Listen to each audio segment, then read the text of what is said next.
What's up, guys? Welcome to the DoItMovement podcast. This is your host, Martine Jackson, and I've built my 6-figure, soon-to-be 7-figure, massive real estate business through commercial investing, rental investing, and wholesaling in Virginia. After college, I worked a series of jobs that I absolutely hated and decided to take life into my own hands.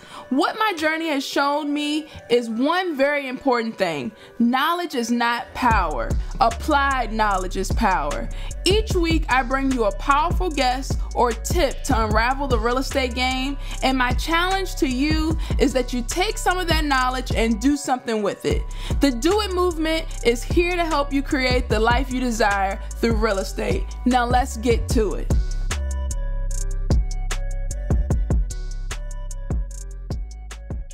What's up today, Do It Movement listeners? This is your host, Martine Jackson.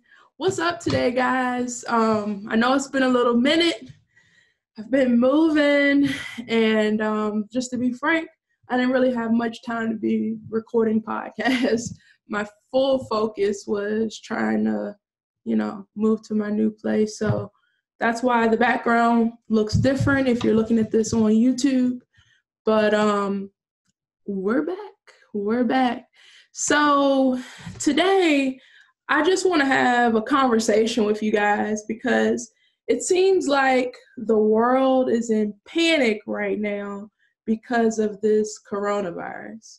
And like I said in the title, this ain't about coronavirus. So this podcast is not going to be about coronavirus, more so the effects that it's been having on our economy, and also like from an investor standpoint, what we should be looking at and things like that. So let's dig into it. If you see me look down, it's because I'm reading some notes I have here. I wanted to make sure I didn't miss any points. But I think that this is something that we ought to address. This is a current event right now. So just based off of, what I've been getting from other seasoned investors, I will let you guys know that, I haven't personally ever been in real estate during a recession or anything like that. Not to say a recession is coming. Everyone's predicting that it is. Who knows? When it gets here, pretty much. But so a lot of the advice, or like when I'm asking for market trends and things of that nature, I usually lean on people that have been in real estate for a while, because they would be able to tell me basically what they saw before. If this looks similar, they'll be able to give me the bright light, if I'd say so myself. So, and a lot of people, they're like, well, I can't predict the future and blah, blah, blah, blah. But I just think it's worth having a conversation, having a podcast about it, what I think about where we should be as investors. So let's dig into it. So what I'm really noticing is that, coronavirus it's going around. Some people are dying from it. I think what's really making people in panic is because aside from isolation, they don't know how to contain the virus. So that's what's making everybody in panic, because they're just like, well, they don't know. Anyway, back to this ain't about it. So we're going to talk about other things. What's really affecting us is the reaction.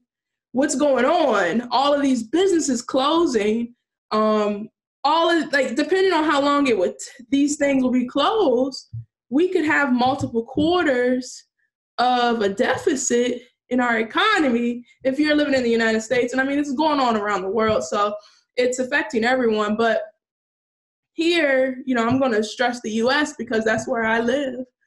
But basically, the hit that it's having on the economy because of the reaction. So this is what I believe that we should be doing as investors. And I've also, consulted with other people, and we're kind of in agreement. for most of the things that we've been discussing and talking about like that. So the first thing I think that you need to work on is building your reserves.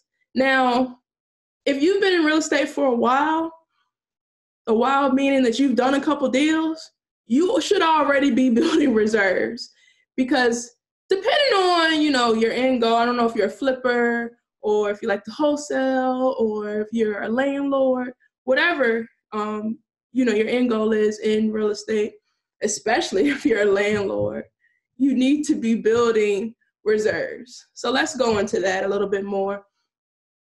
Meaning, let's say you wholesale a deal, you flip a deal, you make a large chunk of money. You shouldn't be spending every single penny. You should have some sort of reserves, because you never know when crazy things in the world goes into panic. You never know when that's going to happen. So you must always be prepared. So here are some ideas of how you can build reserves if you don't have a lot of reserves. Now, you need to have some reserves for some of these, because it's not going to work. But to build more reserves, something that you can do if you're a landlord is you can refinance. Now, from what I've been hearing, a lot of the banks, especially for the investment properties, are getting a little tighter with, I don't know if tighter with lending is the word, but the rates are going up because they see that they're not able to sell off a lot of their stuff quickly if they're not holding it in-house. And a lot of the investment stuff isn't backed by the government like mortgage things are, meaning like primary residence mortgages. So basically, if you're listening to this podcast, you need to be checking if you have any equity in some properties, and you need to be checking around to see who you can refinance with. There are a lot of companies that they tailor to different investors that can help you with refinance. And so my suggestion would be is, rely on those relationships that you have with people that they may have done it already, or they may have, they've been refinancing. They have refinanced in the near future. They have done it before with investment properties, and see who they're using. And don't just ask one person, ask a couple of people, see who's using who. And if you've been attending any meetups or anything like that, you know people that they want to do it, because I know, like at my meetup personally, we always have people that are from companies that they come out and they'll refinance things for you. Also, just being around those people, you get to ask around and see what other people are doing and see what works best for you. Now, I always have to put out this disclaimer. When I say refinance a property, do not over leverage. Do not over leverage. Meaning, do not take on more debt than you can handle. It is like a rule of thumb that when you have reserves, at minimum, you should have at least 6 months reserves, at minimum. And no one from any finance place ever told me this reasoning, but this is how I reason it in my mind. If we have something like, for instance, what's going on right now, the world is in panic, they don't know what's going to happen, I'm assuming that the financial institutions are assuming, or based off of their historical data, that typically we can kind of get things at least kind of back on track within a 6-month period. So they just want to make sure that you can continue paying them if anything goes astray. Like if, for instance, the reason that the reserves are so important is because a lot of people, depending on where they work and things like that, I mean, we're all, what are we, social distancing right now? So everyone is, in their house, or like, and some people have jobs that they can't do them at their house. Like for the people that work in the restaurants, they have to go to work to make money. So if they don't go to work to make money, they don't make any money. And there's a chance that your tenant or your resident, they may not be that great at saving. And now you're not getting that rent to pay off your mortgage on your property. So that's why it's always important to make sure that you are keeping a nice, healthy reserve amount to the side so that you can, when things, basically, you don't want to tarnish your reputation with like, oh, you're defaulting on things because other people are defaulting on you. You have to prepare yourself to make sure that if anything were to happen, that you can cover it. Because you're a business owner, this isn't a hobby. This is a business.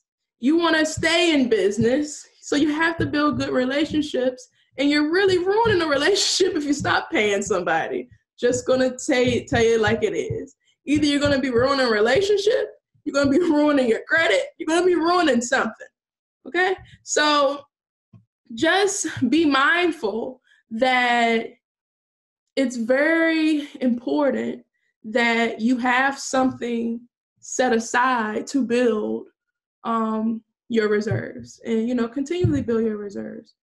Because I'll make this point later on, but liquidity will give you access to other things, other capital.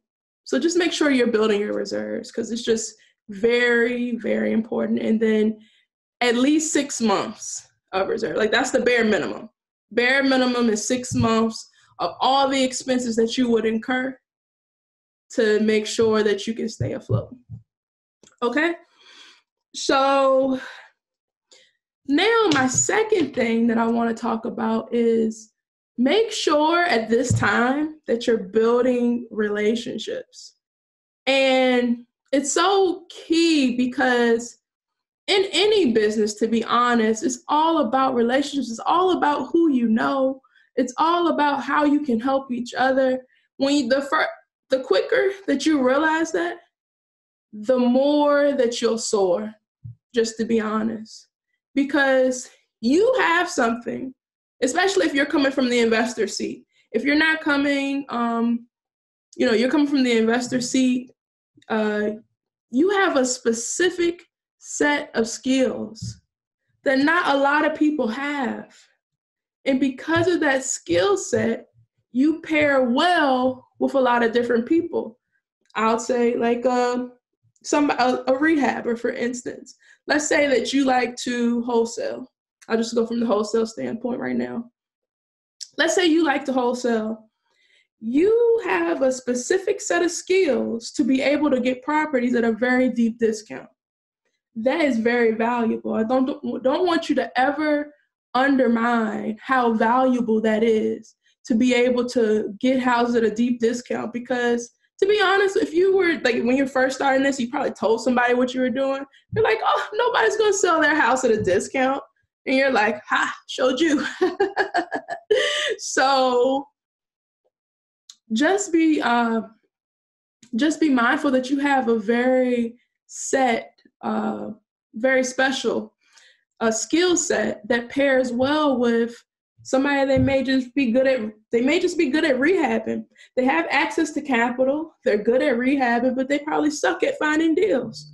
You're good at finding deals, so you're an asset to them. Let's say you're coming from the perspective of you're acquiring properties for yourself. And let's say you wanted to, you could flip them, you could rent them out, whatever you decide that you want to do with them. But basically, let's say you have someone else that they just want to be a lender. They want their money to work for them. They don't want to actually go to the nitty gritty and look for deals, and they don't want to chase after tenants, collecting rent or building systems to get things. They don't want to do all of that. They just want to lend money, right? If you're good at what you're doing, at your part, at finding the deal, if you're good at managing the tenants, if you're good at managing the rehab, making sure you stay on budget, or whatever those things may be, you are a good fit for them. So I just want to emphasize to continue to build relationships. Now, I do want to say, because I typically, when I'm building a lot of relationships with people, I like to do it in person. I don't like to, I don't mind doing it over the phone, but I will. But I would prefer to be in your face. I would prefer to be able to read your gestures. I would prefer to be able to, just get to know you more. I feel like I'm able to read your energy a lot better when I'm face to face with you. And because now it's being highly encouraged for us to distance from each other because we don't want to continue spreading anything, that you gotta be mindful and intentful with building relationships apart. Like, you have to call people, check up on them, see how they're doing, see what they think about what's going on, what things are they changing in their business, how can you help them, things like that. So you calling them or video conferencing them, but just making sure that you stay in touch with the people that you guys are a good fit with each other. Even different other people that do the same thing as you guys can still help each other. Maybe I'll just go from wholesaling again because, I started wholesaling. That's how I started. But basically, let's say that, you got a property under contract, right? But now, because of all the panic that's going on in the world, let's say you had a small list and your buyers now, they don't want to buy. They're like, nah, I'm good. I don't want to buy anything right now until we find out what's going on. If you pair with someone else in JV, maybe they know someone that they're still buying, because people out here are still buying. I'm still buying. People out here are still buying. And it's just that you can't just have a couple of people and then the couple of people that you have on your list and they're all like, nah, we're not buying. So you're like, oh, nobody's buying, blah, blah, blah, which is not true. It's not true. So just make sure you continue to build the relationships with, I would say specifically with people that are investing like you're investing. Continue building those relationships, building your relationships with your lenders. Continue building those relationships. And also the people that are typically buying from you, ask them if their criteria has changed, or, are you still buying like the way you were before, or what are you looking for? And see how you can help people. At the end of the day, you're seeing how you can help people. And then you're staying in contact because now you know what they want. When you see something that they want, you send it to them. Or if you see something that, one of your lenders, they want it, that's something they'd be interested in, you send it to them, show it to them, they'll lend you the money for it, so be it. Also, I think it is very important to realize that since most people are home, it is a great time to prospect. It is a fantastic time. Do you know how many times people call and you call them, they're like, oh, I'm at work. Oh, I can't do it. I'm so busy right now, blah, blah, blah. It's like the world is at a standstill. So what excuse do they have now? But yeah, so basically it's a good time to prospect. Some people, they may think, well, I'm not really looking to get into anything right now, or sell a house right now, or sell any sort of property right now because of what's going on. Because, to be honest, I watched the news like once, maybe last week, and the news will make you scared to death. They're like, breaking news, one person got it. And you're like, oh my God, one person got it. So it's just, and this is what most people feed themselves with every single day. They're listening to this every single day. So they're frantic. They're filled with fear because they're like, oh my God, like they just don't know what's going to happen. They don't know what's going to happen, and that's making them fearful. So what I'd say is that most people, they're at home, they're lonely because they're at home, or they're probably around people that they might not want to be around, or that maybe they're just tired of being around those people. So I think it's important to note that even if, I think some people still, to be honest, people still want to sell. I just closed on 2 houses last week. People want to sell. So you still need to just be mindful that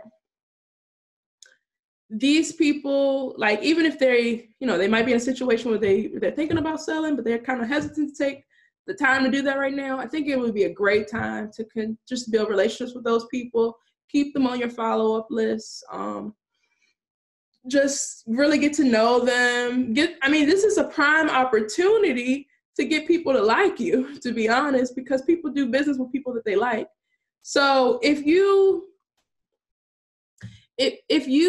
talk to, these people and, maybe just to be honest, you're really just listening, because half of the time to really get people to like you, you don't really have to do too much talking. You just need to ask open-ended questions, get them talking, maybe you guys have some things in common, bring those things up, things like that. So this is a prime opportunity to be, chatting with sellers. I'm not encouraging people to chat with them in person. I'm encouraging you to chat with them either over the phone. Maybe if you like to look face-to-face with people, maybe you can do some videos. Send some mail if you don't want to talk on the phone to people. Maybe send some text messages, whatever you like to do for your marketing source. But now would be a good time, because you should be getting more people. I'm just going to talk from the position of cold calling. More people should be answering the phone, because quite frankly, they don't have anything else to do. Most of the people that I've seen on my timeline are bored to death, because although, work is making them work from home, or their work is either shut down, they can't even go to like normal places.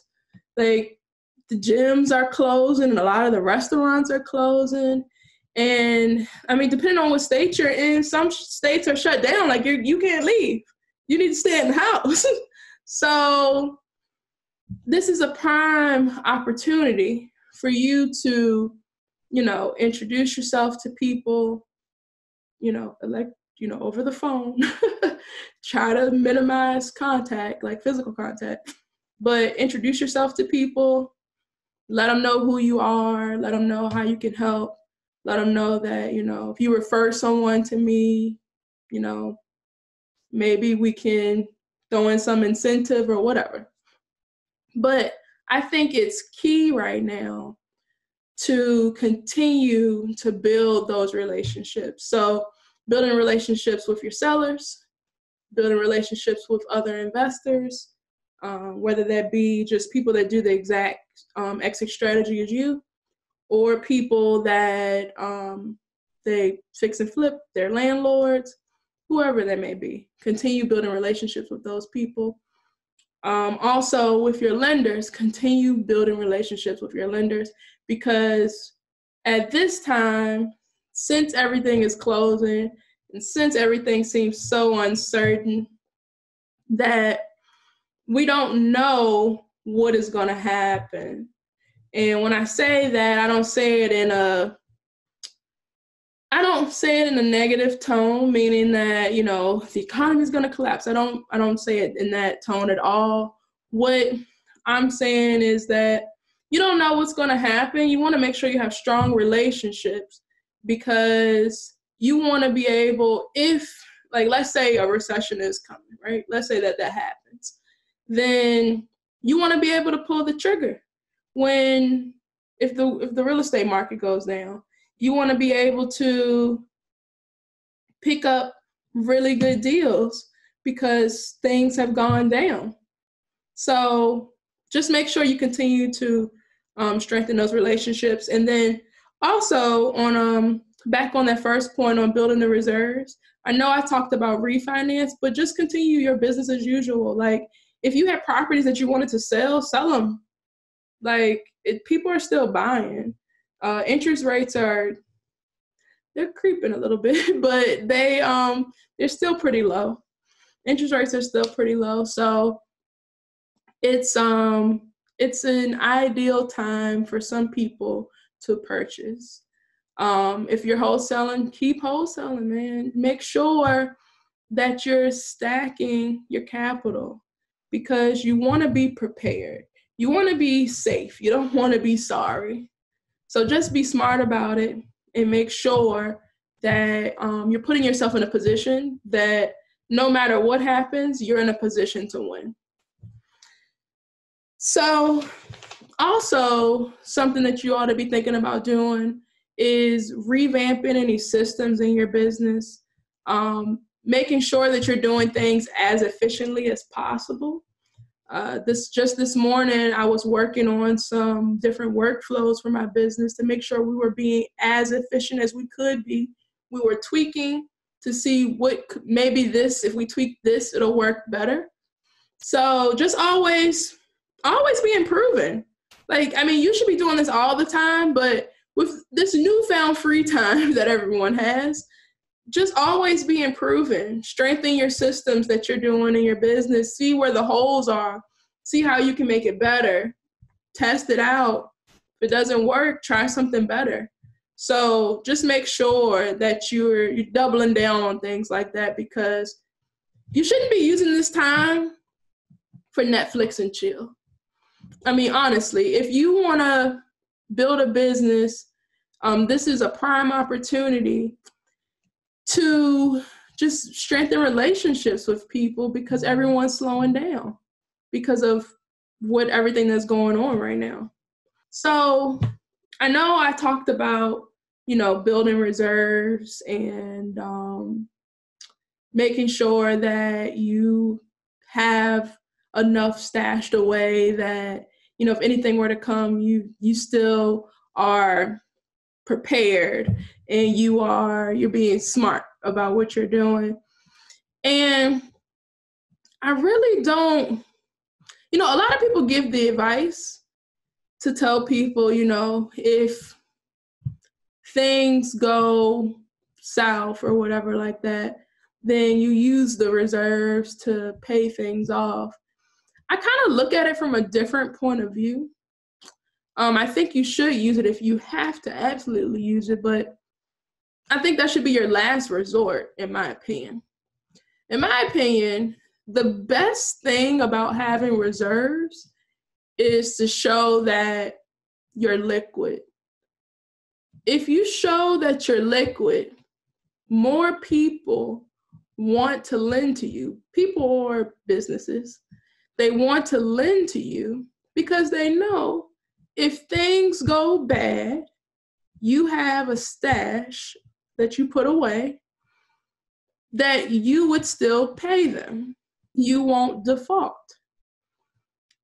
What I'm noticing is that the more liquid you are, the bigger chunks of deals you could get.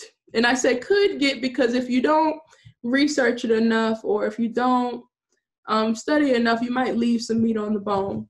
But basically, if you know what a good deal looks like, you know how to analyze deals in different ways, and you're liquid, you're a better candidate. I'll give you an example. When you go to the bank, right? If you have $0 in your bank account, zero, big fat donut in your bank account, and you say, hey, bank, can you give me $100,000? The bank is going to look at you and be like, oh my God, you don't have any money. Like, how are you going to pay me back? Like, that's how they're going to look at you. How are you going to pay me back? Now, let's say you went to the bank and you wanted $100,000, but you had $100,000 in your bank account. They may look at you a little different.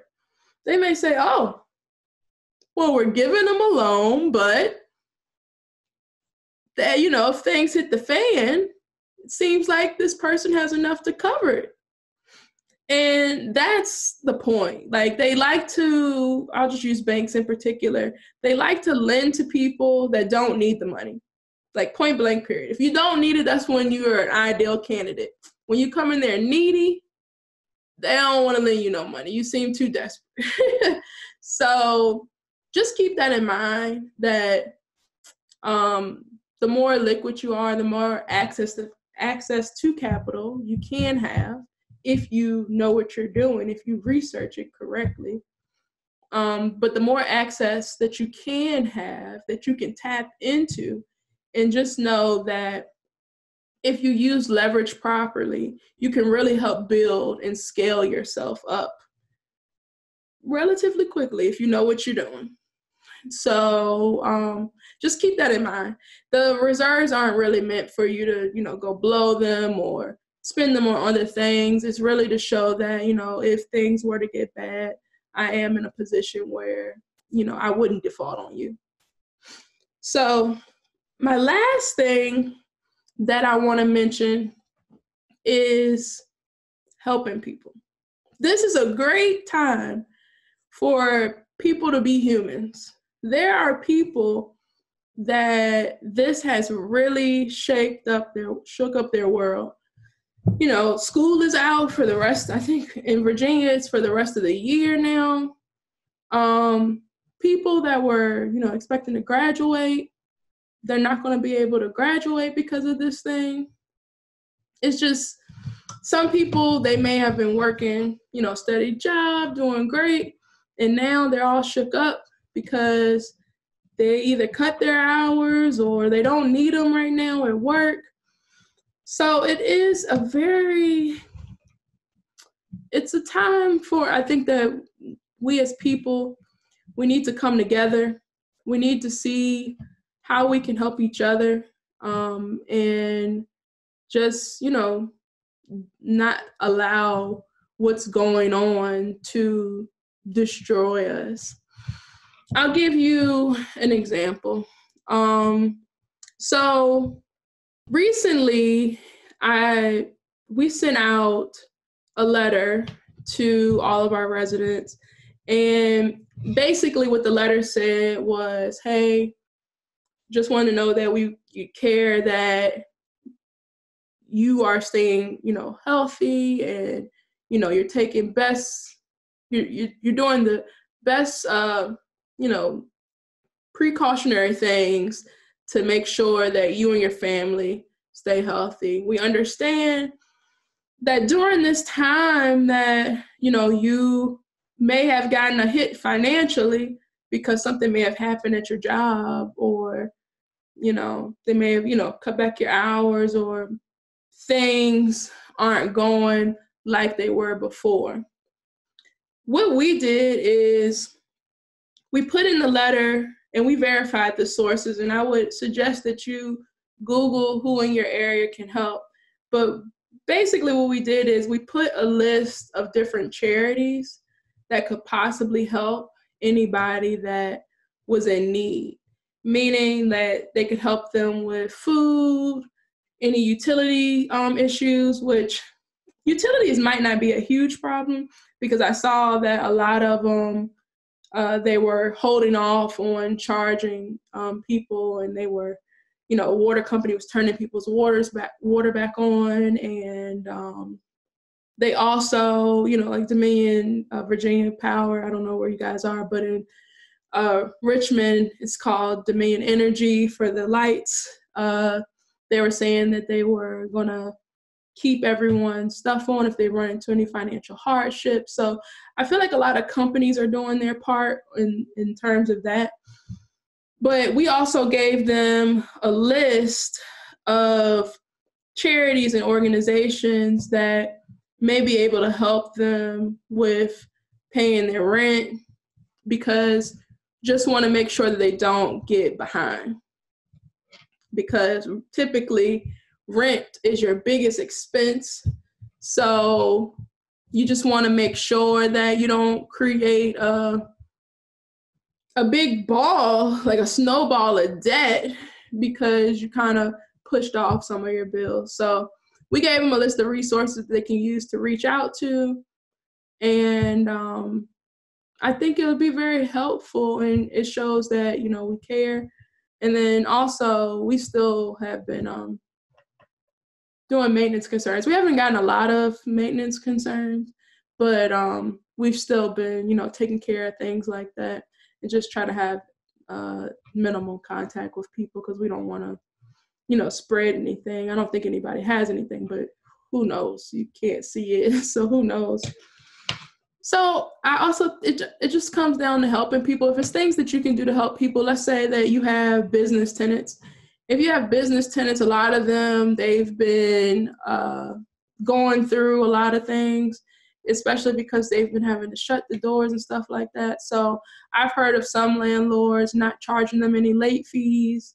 I've heard of some saying that we're going to give you a little bit more time to come up with the rent. Because we do understand this is taking a big hit on your business and stuff like that. Just people helping people, because what is the point of, being a stickler in this time where a lot of people are really being affected, that it's no way they could have saw this. There's no way they could have saw this prior to this happening, and now they're taking a hit. So just be a human, try to work with people as much as you can. Me in particular, I still want my rent to come in, preferably, of course, but I just want to be a human and try to help people as much as possible and kind of guide them in the directions of other people that can help them, that could be a great resource for them. So those were the biggest things that I wanted to address, that I feel like us as investors should be doing, what we should be focusing on. Me personally, I don't know if other people have had this experience, but I haven't seen any dips in the real estate market right now. At least I haven't personally. It hasn't affected me personally. I just think all in all that we all should just keep running our businesses. Don't stop because the world is panicking, and just find ways to protect yourself and others by reducing contact with people. If your model involves you going to the house to see it and get it under contract, try to find ways to get it locked up over the phone. Like me, for instance, you can see the cash sales, and you can see how much somebody would buy the house in an as-is condition online. You don't have to go to somebody's house to see that. That's on there. And then basically what we do is that we will get people to describe the house as much as possible, and then we'll get somebody out there after it's already under contract to verify.